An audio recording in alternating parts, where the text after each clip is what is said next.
इथे एक common trinket तस्कर साप आहे, जो एक बिनविषारी साप आहे. नमस्कार मित्रांनो, परत एकदा स्वागत आहे सर्वांचं आपल्याच यूट्यूब चॅनलमध्ये. आज आपण आलो आहे शैलेश भाऊ सरदार यांच्या घरी. त्यांच्या घरात एक साप निघाला आहे. रात्रीपासूनच जोरदार पाऊस चालू आहे इकडे. कुठे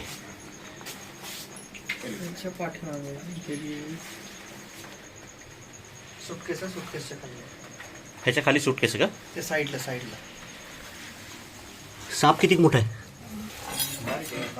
बारीक आहे का?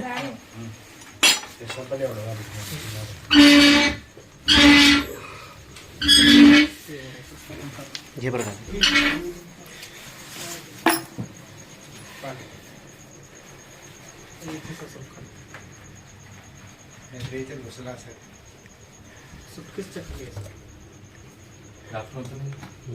बघू शकता मित्रांनो, इथे एक कॉमन ट्रिंकेट तस्कर साप आहे, जो एक बिनविषारी साप आहे.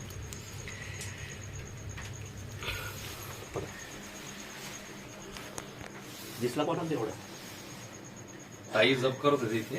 हां हां, जप करत असतानाच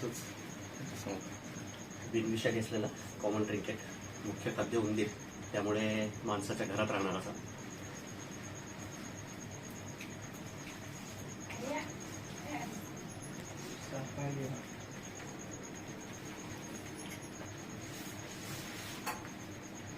बरं लक्ष येईल. हे बरं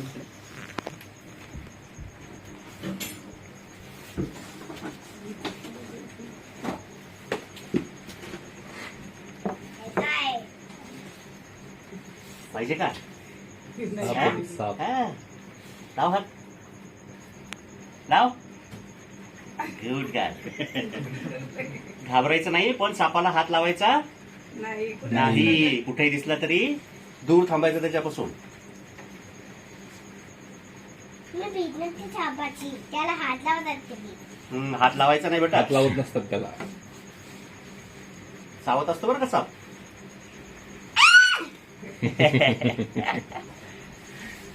आज जातात नाही काऊन तो. मला सांग बरं, आतमध्ये जायचं. ते आज जाय. गेला आता कसं येणार झालं तो? Successfully rescue. लवकरच मानवी वस्तीपासून दूर ह्याला याच्या नैसर्गिक आदिवासात सोडून दिलं.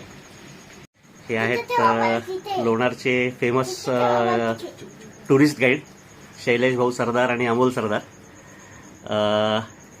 दिसला कोणाला सर पहिले? ताईला दिसला होता, पूजेला अच्छा. बसल्या होत्या, हां हां, त्यांच्याजवळून गेला तो. बरं. ते आता मी दरवेळेस सांगत असतो की साप स्वतःहून कधीच चावायला येत नाही. आता साप आपल्या घरात कशासाठी आलाय? फक्त उंदीर खायला. उंदीर खायचा. तर तेवढी आपल्याला काळजी घ्यावं लागेल. एक सगळ्यात महत्त्वाचं म्हणजे दरवाजाला कुठं फटी नाही पाहिजेत. आता पावसाळ्याचे दिवस चालू आहेत, बाहेर पाऊस चालू झाला की साप घरात घुसतो. कारण त्याचे नळे वगैरे जे आहेत ते सगळे बंद होऊन जातात आणि कोरड्या जागेच्या शोधात आणि उंदराच्या शोधात, भक्ष्याच्या शोधात हा साप घरात येतो. तर थोडीशी काळजी घ्या, कुठेही फटी वगैरे राहू देऊ नका, जेणेकरून साप आपल्या घरात येणार नाही. ठीक आहे, काळजी घ्या, सुरक्षित राहा. धन्यवाद. सर. हाय मित्रांनो, आत्ता सकाळी 6:30 वाजता शैलेश सरदार यांच्या घरून रेस्क्यू केलेला कॉमन ट्रिंकेट तस्कर साप, जो एक बिनविषारी साप आहे. अर्ध्या अंगापर्यंत डिझाईन असते आणि बाकीच्या अर्ध्या अंगावर पट्टा असतो. साईडनी ब्लॅक कलरचा,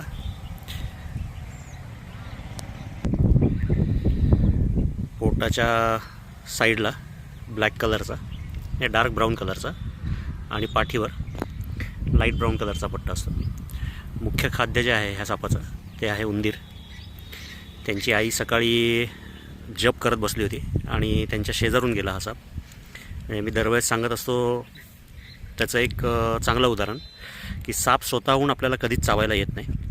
जर चुकून त्याला धक्का लागला, त्याच्या अंगावर जर पाय पडला, साप जर कुठे लपून बसलेला तिथेच आपण डायरेक्ट हात घेतला तर सापाचा बाईट होऊ शकतो. नाहीतर कुठलाही साप जो आहे, विषारी असो का बिनविषारी असो, तो कधीच स्वतःहून चावत नाही.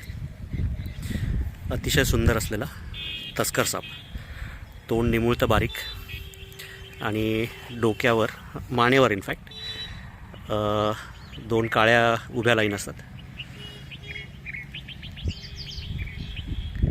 तस्कर साप बिनविषारी. पाऊस चालू असल्यामुळे साप जे आहेत त्या कोरड्या जागेच्या शोधात घरामध्ये घुसतात किंवा भक्ष्याच्या शोधात म्हणता येईल. पूर्णपणे बिनविषारी असलेला तस्कर साप. हिंदी नाव ह्याचं अलंकार आहे, इंग्लिश नाव कॉमन ट्रिंकेट.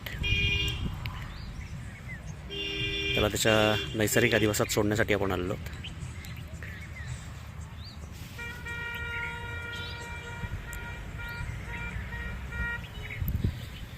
सगळीकडे छान एकदम पावसाळी वातावरण असल्यामुळे पूर्ण जंगल अगदी हिरवं झालेलं आहे.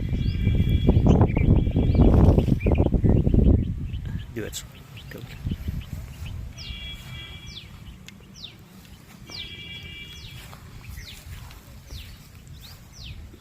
दिलं मित्रांनो सोडून हे सापाला याच्या नैसर्गिक अधिवासात. जर व्हिडिओ आवडला, काम जर आवडत असेल तर लाईक करा, अजून सबस्क्राईब केलेलं नसेल तर सबस्क्राईब करा आणि कमेंट करायला विसरू नका. धन्यवाद.